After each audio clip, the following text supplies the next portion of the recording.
दोस्तों नमस्कार। पांचवें चरण की वोटिंग खत्म हुई। पहले 4 चरणों की तुलना में पांचवें चरण में सबसे कम सीटों पर वोटिंग होनी थी, सिर्फ 49 सीटों पर। लेकिन इन 49 सीटों में से 41 सीट पिछली बार एनडीए जीती थी और उसमें से 32 सीट बीजेपी खुद जीती थी। यानी पहले 4 चरणों की तुलना में इस बार बीजेपी या कहें एनडीए की साख दांव पर लगी थी। खास तौर से महाराष्ट्र की सभी सीटें, खास तौर से रायबरेली को छोड़कर उत्तर प्रदेश में सभी सीटें, खास तौर से बिहार की सभी सीटें, खास तौर से झारखंड की सभी सीटें। पिछली बार एक भी सीट इनमें से इंडिया को नहीं मिली थी, यानी उस दौर में जो विपक्ष था उसे नहीं मिली थी। सारी सीटें बीजेपी जीती थी और इस बार ये कयास लगाए जा रहे थे कि दरअसल पिछली बार की तुलना में इस बार कहां कहां सेंध लगेगी। लेकिन जो आंकड़े हमारे रिपोर्टर्स के जरिए या कहें हमारे जानकारी के जरिए जो निकल कर आए उसने चौंका दिया। और यह चौंकने की स्थिति कमोवेश महाराष्ट्र, उत्तर प्रदेश और पश्चिम बंगाल से खास तौर पर रही। यह कल्पना के परे रहा कि दरअसल यहां से ऐसे आंकड़े आ भी सकते हैं जो 4 जून को जब रिजल्ट आएंगे तो शायद समूचा देश चौंक जाएगा। जहां पर बीजेपी अपनी राजनीतिक जमीन पर धाक जमाए बैठी थी, वहीं की परिस्थितियां क्या उलट तो नहीं गई। इस चरण ने दरअसल यही सब कुछ सामने लाकर खड़ा कर दिया। हालांकि बाकी चरणों के तहत ही इस बार भी वोटिंग का परसेंटेज 2019 की तुलना में कम रहा। 2019 में तकरीबन 67% वोटिंग हुई थी, लेकिन इस बार यह घटकर 62-63% पर ही बात अटक गई। और इसमें सबसे कम वोटिंग 2019 की तुलना में ध्यान दें तो तकरीबन 5% के करीब कम वोटिंग उड़ीसा में हुई और तकरीबन 2% की वोटिंग की कमी महाराष्ट्र में आई। बाकी जगहों पर 1% ज्यादा या 1% कम या उससे कम की स्थिति में वोटिंग परसेंटेज इस बार रहा। लेकिन चौंकाने वाली बात यह है कि दरअसल अखिलेश यादव जिस तर्ज पर चुनाव लड़े, उद्धव ठाकरे जिस तर्ज पर चुनाव लड़े, अखिलेश यादव को तो अभी आगे भी लड़ना है, लेकिन महाराष्ट्र में 4800 सीटों पर वोटिंग आज पूरी हो गई। लेकिन आज जिन जगहों पर वोटिंग होनी थी वहां पर शिवसेना असली कौन है, शायद यह मैसेज अब दिल्ली को समझ में आने लगा होगा, क्योंकि जो आंकड़े हम आपके सामने रखेंगे हो सकता है आप भी चौंक जाएं। और यही स्थिति पश्चिम बंगाल को लेकर जो उड़ान बीजेपी भर रही थी, उस उड़ान को जमीन पर ममता बनर्जी कहें या कहें टीएमसी के संगठन ने लाकर रख दिया। बिहार के भीतर हो सकता है कोई नया रिकॉर्ड बन जाए हाजीपुर में, यानी चिराग पासवान कोई बड़ा रिकॉर्ड बना दें। और यह भी हो सकता है कि रोहिणी आचार्य जो सारण से चुनाव लड़ रही थी वह जीत ना पाए। वजह कई है और जो वोटिंग के दौर में जो बातें निकल कर आई उसने वाकई इस दौर में बहुत सारी परिस्थितियों को चौंका दिया। लेकिन पहले यह समझ लीजिए कि दरअसल बिहार, बंगाल कमोवेश उतनी ही वोटिंग हुई। उत्तर प्रदेश में भी तकरीबन उतनी वोटिंग या 1-2% ज्यादा की स्थिति में उत्तर प्रदेश आकर खड़ा हो गया। झारखंड के भीतर भी लगभग उतनी ही वोटिंग, 65-66% पिछली बार भी इस बार भी। लेकिन वोटिंग में कमाल हुआ है जम्मू कश्मीर में और लद्दाख में। लद्दाख में पिछली बार 68% वोट पड़े थे, इस बार वह 72% पर पहुंच गए।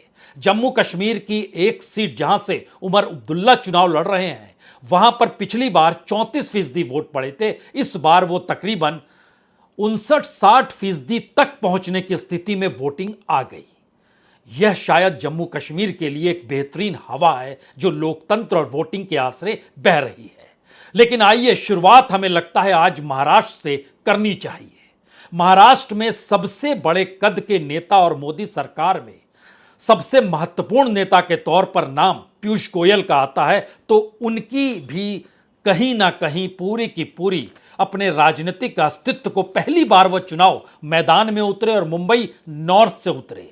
मुंबई नॉर्थ की सीट बहुत ही ज्यादा मजबूत मानी जाती है या सेफ मानी जाती है बीजेपी के लिए। हमें लगता है कि अब सिलसिले को हम खोलना शुरू करें हम एक तस्वीर आपको दिखाते हैं। दहिसर की यह जगह है जो कि मुंबई नॉर्थ का इलाका है, जहां पे एक राउंड सिर्फ देख लीजिए कितनी बड़ी तादाद में लोग वोटिंग देने के लिए एक पोलिंग बूथ पर निकल कर आए। पहले सिर्फ देख लीजिए, उसके बाद सिलसिलेवार तरीके से हर सीट का आकलन आपके सामने होगा।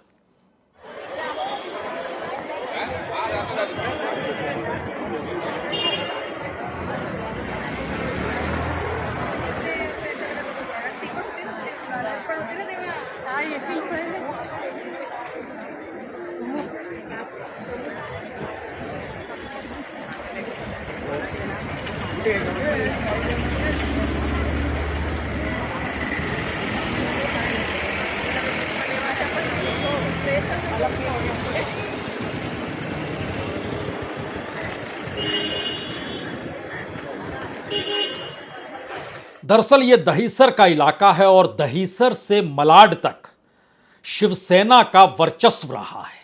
राजनीतिक तौर पर यहां के वोटर शिवसेना के साथ हैं, लेकिन हकीकत इस बार यह है कि इस कॉन्स्टिट्यूएंसी से शिवसेना यानी उद्धव ठाकरे की शिवसेना का उम्मीदवार मैदान में नहीं है, बल्कि इस इलाके में जिसका जन्म हुआ भूषण पाटिल, जो कांग्रेस के टिकट पर यहां से लड़ रहे हैं और उद्धव ठाकरे की शिवसेना समर्थन में है क्योंकि इंडिया गठबंधन के साथ है। इस इलाके में बड़ी तादाद में गुजरातियों की जनसंख्या है। गुजराती और राजस्थानी तकरीबन 28% है, लेकिन दूसरी तरफ जो मराठी वो 32% हैं। मुस्लिमों की तादाद सिर्फ 9% है और उत्तर भारतीय 20% है। बीजेपी इसे अपने अनुकूल मानती रही और हमेशा से माना उसने कि गुजराती, राजस्थानी, उत्तर भारतीय और मराठी वोट साथ हो जाते हैं, लेकिन इस बार स्थिति की हवा थोड़ी बदल गई और महाराष्ट्र की राजनीति में, वह भी मुंबई में, पता नहीं क्यों पिछले 4-5 दिनों से जो हवा बह रही थी वो गुजराती वर्सेस मराठी होने लगी थी। और जब घाटकोपर में प्रधानमंत्री ने रोड शो किया, घाटकोपर में भी बड़ी तादाद में गुजराती रहते हैं, इस बात को लेकर चर्चा और शुरू हो गई कि दिल्ली में बैठे 2 गुजराती मुंबई पर कब्जा करना चाहते हैं, उस मुंबई पर जिसको महाराष्ट्र में शामिल कराने के लिए ना जाने कितने लोग शहीद हो गए, सैकड़ों की तादाद में शहीद हो गए थे। तो राजनीति अपने अतीत को, पन्नों को कैसे खोलती है, यह शायद मुंबई नॉर्थ का रिजल्ट आपको बता सकता है। यहां पर पीयूष गोयल और कांग्रेस के भूषण पाटिल आमने सामने। महत्वपूर्ण बात यह भी है कि इस सीट पर ऐसा नहीं है कि बीजेपी पूरा समर्थन कर रही हो, एमएनएस पूरा समर्थन कर रही हो। इनके जो 2 उम्मीदवार अपने तौर पर अपनी अपनी जगहों पर हैं, उनके भीतर भी खास तौर से उत्तर भारतीयों में एमएनएस का बीजेपी के साथ जुड़ने से कुछ सवाल पैदा हुआ। बीजेपी के भीतर भी सवाल था, खास तौर से जो शेट्टी इससे पहले जीत कर आए थे, उस बार उनका टिकट कट गया, उनके समर्थकों में भी गुस्सा था। ये तमाम परिस्थितियों ने 2-3 बातें बहुत साफ तौर पर कर दी कि दरअसल उत्तर भारतीय और शिवसैनिकों का वोट जो है वो ट्रांसफर बहुत तेजी से हो रहा है, लेकिन दूसरी तरफ जो अपने तौर पर वोट ट्रांसफर बाकियों का होना था, उसमें चाहे एकनाथ शिंदे की शिवसेना हो या फिर अजीत पवार की एनसीपी हो, वह वोट ट्रांसफर होने की स्थिति में महाराष्ट्र के भीतर बीजेपी का वोट उनमें ट्रांसफर यह नजर नहीं आया, जिसका बड़ा भुगतान तो इन लोगों को करना पड़ेगा। इसीलिए मुंबई के भीतर जिन 6 सीटों पर वोटिंग हुई, उसमें बीजेपी के लिए यही एकमात्र सीट थी जिसे वो मानकर चल रही थी वह जीत जाएगी, लेकिन यहां नाजुक स्थिति आकर खड़ी हो गई। और हैरान ना होइएगा, बड़े अंकों के साथ, बड़े आंकड़े के साथ कहीं पीयूष गोयल हार ना जाए। चुनौती दे रहे हैं, वोटिंग दिखाई दे रही है, लेकिन जो हवा बही, उस हवा ने सुबह से ही यह मैसेज दे दिया कि गुजराती बड़ी तादाद में वोटिंग देने निकले और उसके बाद जो मराठी और इस दौर में मुस्लिम वोट एक साथ जो पड़ने लगा है पूरे महाराष्ट्र के भीतर, वो चाहे शिवसेना उद्धव ठाकरे की हो या एनसीपी शरद पवार की हो, कांग्रेस के पक्ष में तो वो पहले से है। इसने चीजों को डिगाया है। मुंबई के भीतर की 6 सीट, इसमें हमें लगता है 3 सीट बहुत पक्के तौर पर उद्धव ठाकरे के पास जा रही है। Mumbai south, Mumbai north west और मुंबई नॉर्थ ईस्ट, यानी अरविंद सावंत, अमोल कीर्तिकर और नॉर्थ ईस्ट में संजय दिना पाटिल।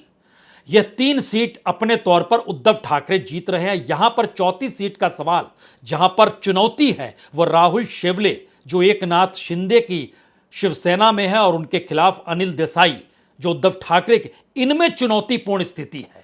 माना जा रहा था कि राहुल शेवाले की स्थिति अच्छी है, लेकिन वोटिंग खत्म होते होते जो जानकारी वहां से निकल कर आई उसमें राहुल शेवाले भी कहीं निपट ना जाए। हालांकि वो उनका पलड़ा भारी है, लेकिन चुनौती बराबर की है।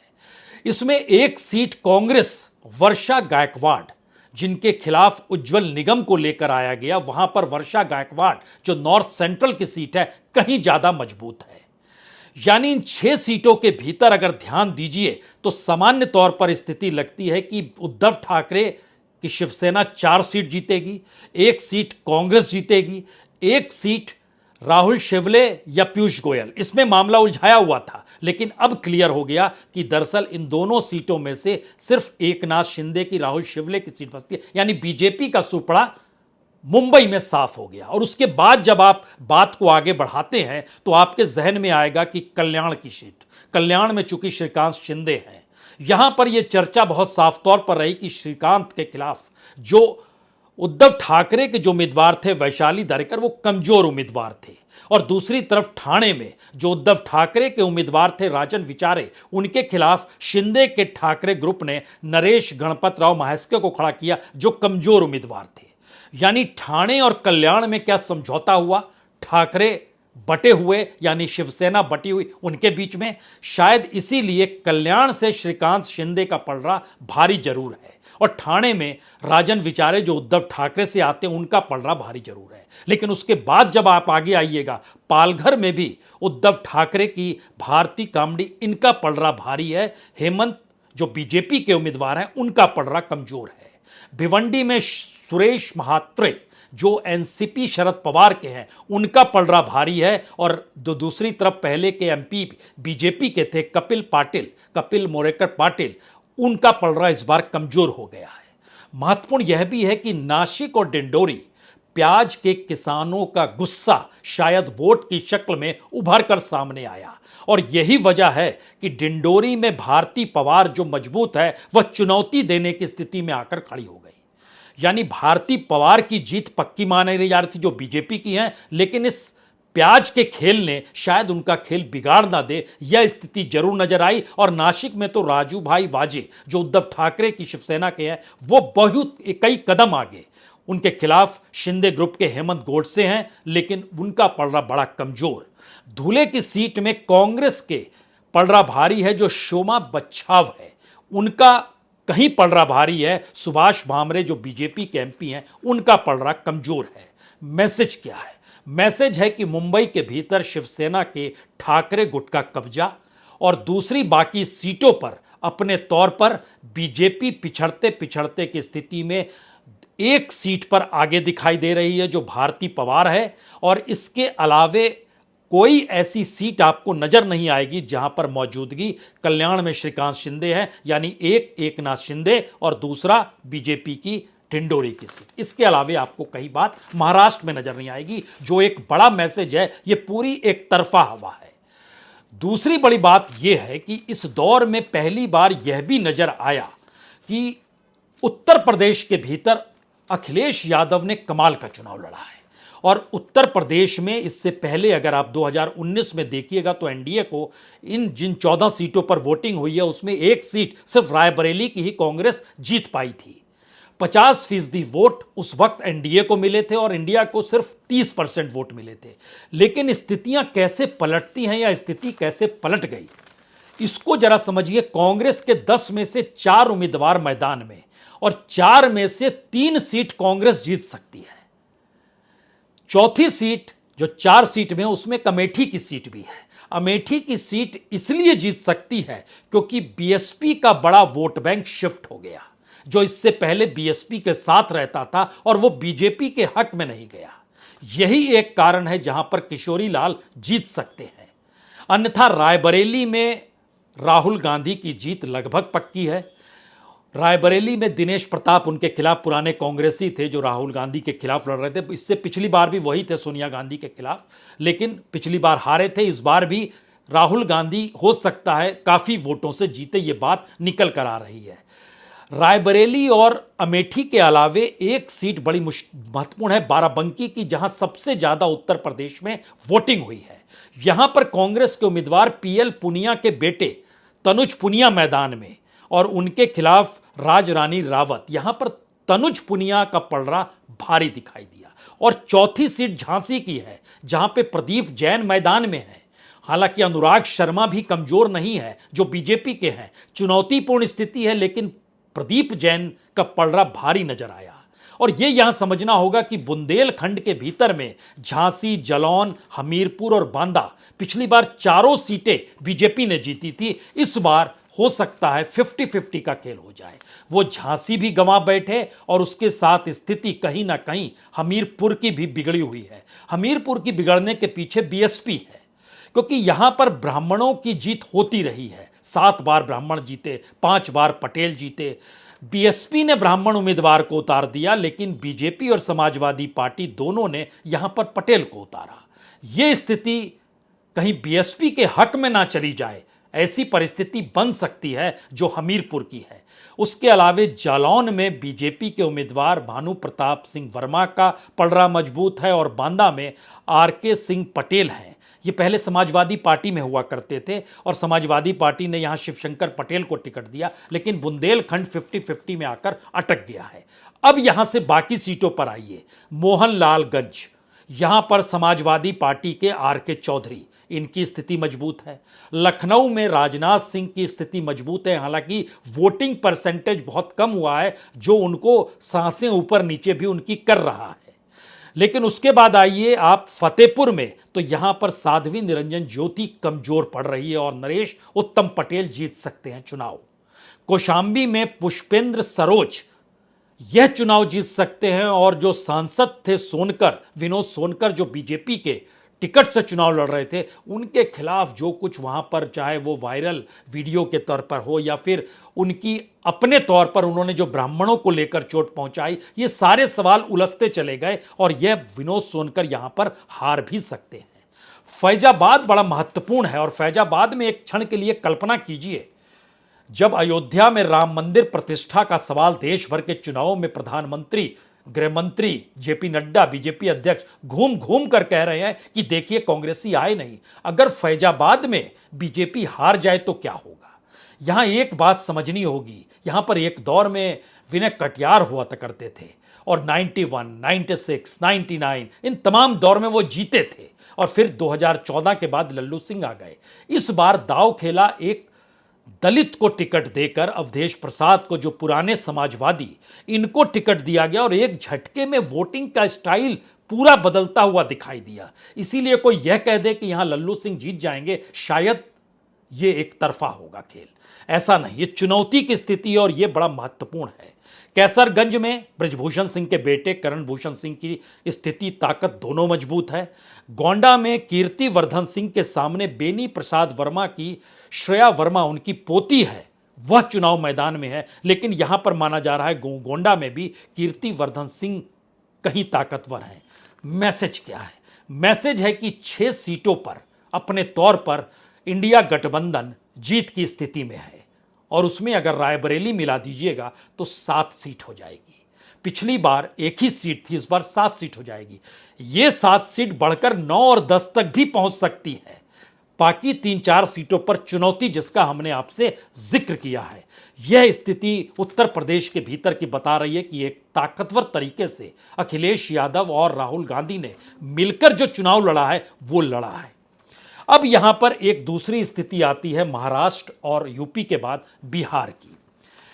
बिहार में उस ताकत के साथ नजर आरजेडी इस चरण में नजर नहीं आई। यहां तक कि जो सारण की सीट है, जहां पर राजीव प्रताप रूडी, जिन्होंने पिछली बार चंद्रिका राय को हराया था, इस बार चंद्रिका राय उनके साथ चुनाव प्रचार कर रहे थे और दूसरी तरफ किडनी देने वाली बेटी, लालू की सबसे प्रिय बेटी रोहिणी आचार्य मैदान में थी। राजीव प्रताप रूडी लगातार चुनाव जीतते रहे हैं 2 बार से, लेकिन मैसेज ये आया कि एक तरफ रोहिणी आचार्य है जो लालू प्रसाद यादव की बेटी और अपनी किडनी दी है, तो इससे बेहतर बेटी हो नहीं सकती है। लेकिन दूसरी तरफ चंद्रिका राय ने उस पूरे वोट को बांट डाला जो रोहिणी आचार्य के साथ था, क्योंकि चंद्रिका राय ऐश्वर्या के पिता हैं, वो ऐश्वर्या जिसका विवाह तेज प्रताप से हुआ, और तेज प्रताप की वजह से उनकी बेटी को घर छोड़कर निकलना पड़ा। जब बेटी ने घर छोड़ दिया तो चंद्रिका राय ने आरजेडी छोड़ दी और जेडीयू में चले गए, और इस चुनाव में वह घूम घूम कर प्रचार करते रहे अगर रूढ़ी जीतेंगे तो उसकी सबसे बड़ी वजह चंद्रिका राय होंगे। चंद्रिका राय, याद कीजिए, ये दरोगा राय के पुत्र हैं जो 70 के दशक में मुख्यमंत्री बिहार के हुए थे, और इनकी बड़ी करीबी रही लालू यादव से। लेकिन जब बेटी के साथ उनके ऐसा हुआ कि घर से छुड़वा दिया गया, यह मैसेज लगातार चलते चला गया।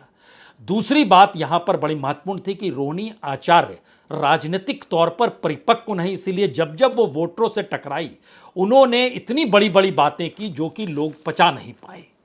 तो यह सारण की सीट अगर आरजेडी नहीं जीत रही है तो बाकी जगहों पर क्या होगा, यह सिर्फ इस बात से समझिए, हाजीपुर में चिराग पासवान कोई रिकॉर्ड बना सकते हैं। यहां पर लालू प्रसाद यादव के राम मैदान में, यानी शिवचंद्र राम, जो पिछली बार पशुपतिनाथ पारस से चुनाव हारे थे, इस बार भी उनको खड़ा किया गया। लेकिन यहां चिराग पासवान के प्रति गजब की लोगों के भीतर वोट देने वालों की लाइन थी। मधुबनी में अशोक कुमार यादव, सीतामढ़ी में देवेंद्र चंद ठाकुर जनता दल यूनाइटेड के, और मुजफ्फरपुर में राजभूषण चौधरी। सवाल यह है कि इन तीनों को चुनौती कौन देगा। यहां पर यह सवाल आया, क्या मधुबनी में मोहम्मद अशरफ अली फातिमी चुनौती देने की स्थिति में है और सीतामढ़ी में अर्जुन राय चुनौती देने की स्थिति में है। यानी सीतामढ़ी और मधुबनी का जो जीत हार का आंकड़ा होगा बड़ा छोटा होगा।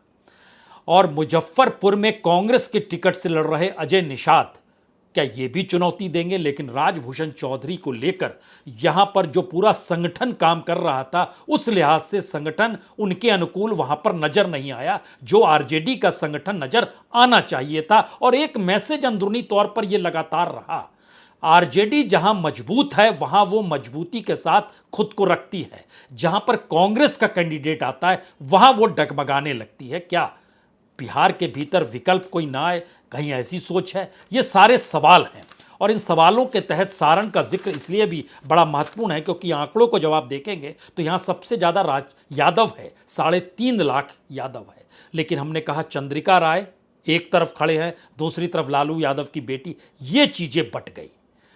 और छपरा शुगर मिल शुरू नहीं हो पाई, इसका घाटा रूढ़ी को भुगतना जरूर पड़ेगा।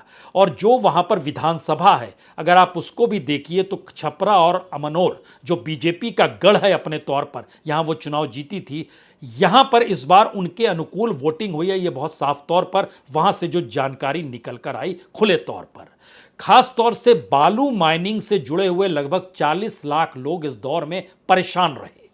अब सवाल था कि जब सरकार नीतीश कुमार की है, बीजेपी साथ है, तो परेशान रह के अगर आप शिफ्ट भी होंगे तो भी आपके हिस्से में चीजें नहीं आएंगी, वह भी बढ़ते हुए दिखाई दिए। यह सारी स्थिति बिहार के भीतर की नजर आती है। हम बंगाल पर चलें उससे पहले हमें लगता है झारखंड का जिक्र जरूर करना चाहिए। झारखंड में चतरा, हजारीबाग और कोडरमा, यहां पर बीजेपी के हिस्से में तीनों सीट है। लेकिन पहली बार सीपीआई एमएल कोडरमा में अन्नपूर्णा देवी सामने है। वह कैडर के साथ जिस तरीके से मैदान में है वह चुनौती देती हुई लग रही है। बाकी दोनों जगहों पर हजारीबाग एक क्रूशियल इसलिए है क्योंकि इस बार जयंत सिन्हा को टिकट नहीं मिला। पीछे पहले यशवंत सिन्हा पहले ही कट चुके थे। इनका पूरा ग्रुप मनीष जायसवाल जो बीजेपी के उम्मीदवार थे उनके खिलाफ और जयप्रकाश भाई पटेल के पक्ष में। तो हजारीबाग की सीट नाजुक है, जो इस बार बीजेपी के लिए सेफ सीट के तौर पर हमेशा मानी जाती रही, वो कहीं डगमगा ना जाए। यहां पर मुस्लिमों की तादाद तकरीबन 15 से 17% है, दलितों की तादाद लगभग 15% है, ट्राइबल्स भी यहां पर लगभग 12-13% है। ये सारे मैसेज एक साथ जुड़कर बहुत साफ बताते हैं कि स्थिति नाजुक। और महत्वपूर्ण यह भी है कि हजारीबाग में मनीष जायसवाल और जयप्रकाश भाई पटेल ये दोनों पहले अलग अलग पार्टियों में थे। मनीष जायसवाल झारखंड मुक्ति मोर्चा में थे, झारखंड विकास मोर्चा से निकलकर जेएमएम में आए, और फिर मांडू विधानसभा क्षेत्र में पटेल और जायसवाल दोनों टकराए थे। यहां पर पटेल जीते थे, और जो पटेल के पिता अगर आप ध्यान दीजिए तो टेकलाल महतो हैं, जो 5 बार एमएलए रहे, 1 बार सांसद रहे। इसीलिए इस जगह पर हजारीबाग की सीट इस बार बीजेपी गंवा सकती है। महत्वपूर्ण है बंगाल। बंगाल इसलिए बड़ा महत्वपूर्ण है क्योंकि बंगाल में बीजेपी ने बड़ी आसमानी उड़ान भरी और इस दौर में अगर ध्यान दीजिए तो बीजेपी के पास हुगली, बैरकपुर और बानगांव 3 की सीट थी और बाकी 4 सीट आरामबाग, उलबेरिया, हावड़ा और श्रीरामपुर यह टीएमसी के पास थी। लेकिन पहली बार ऐसे लगा कि हुगली और बैरकपुर में बीजेपी कहीं लड़खड़ा तो नहीं रही है। हालांकि हुगली में लॉकेट चटर्जी है, उनके खिलाफ रचना बनर्जी को खड़ा किया गया है, लेकिन फिर वही सवाल संगठन का। और बैरकपुर में तो पिछली बार बहुत कम वोट से बीजेपी जीती थी, सिर्फ 14,000 वोट से जीती थी। इस बार यहां टीएमसी के पार्थ भौमिक।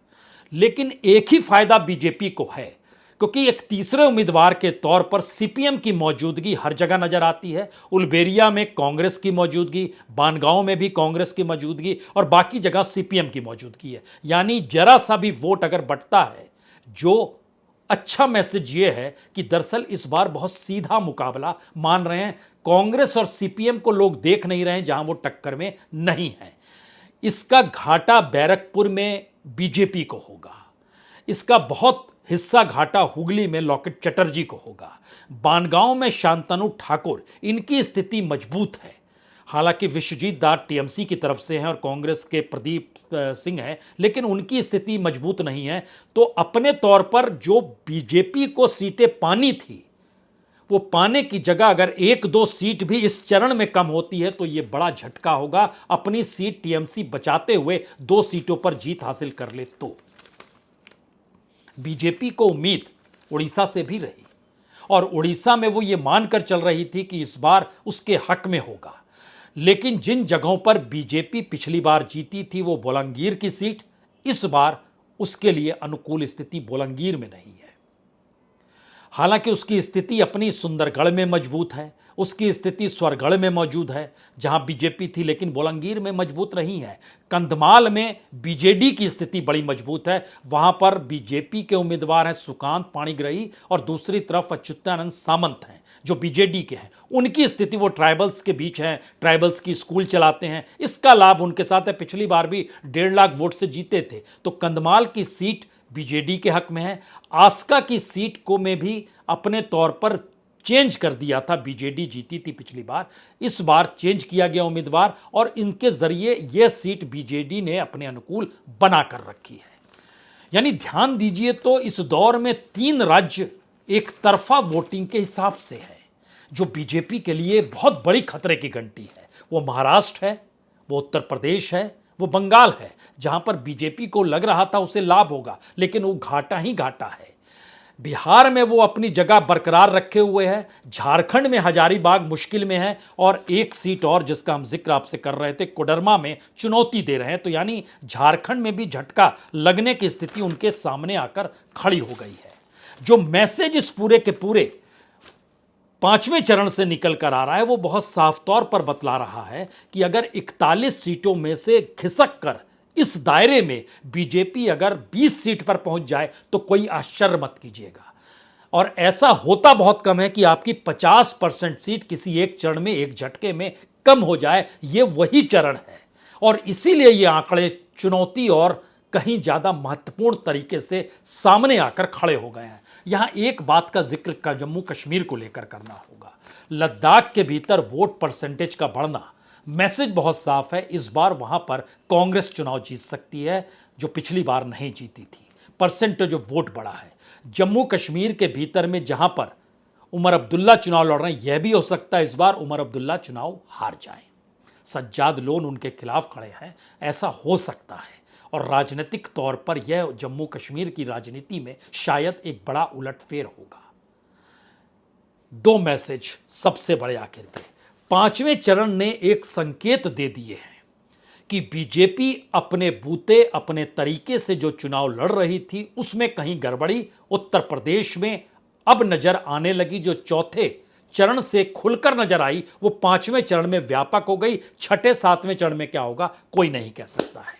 महाराष्ट्र में 48 सीटों पर वोटिंग हो गई। पूरे महाराष्ट्र का विवेचना कल की जाएगी, लेकिन इन सब के बीच झारखंड और बंगाल ने भी मैसेज दिया कि सब कुछ बीजेपी के अनुकूल नहीं है और जिस नवीन पटनायक को दरकिनार कर वह फतह लहरा रहे थे वहां पर भी अपनी सीट बचाने के लाले बीजेपी के साथ पड़ चुके हैं।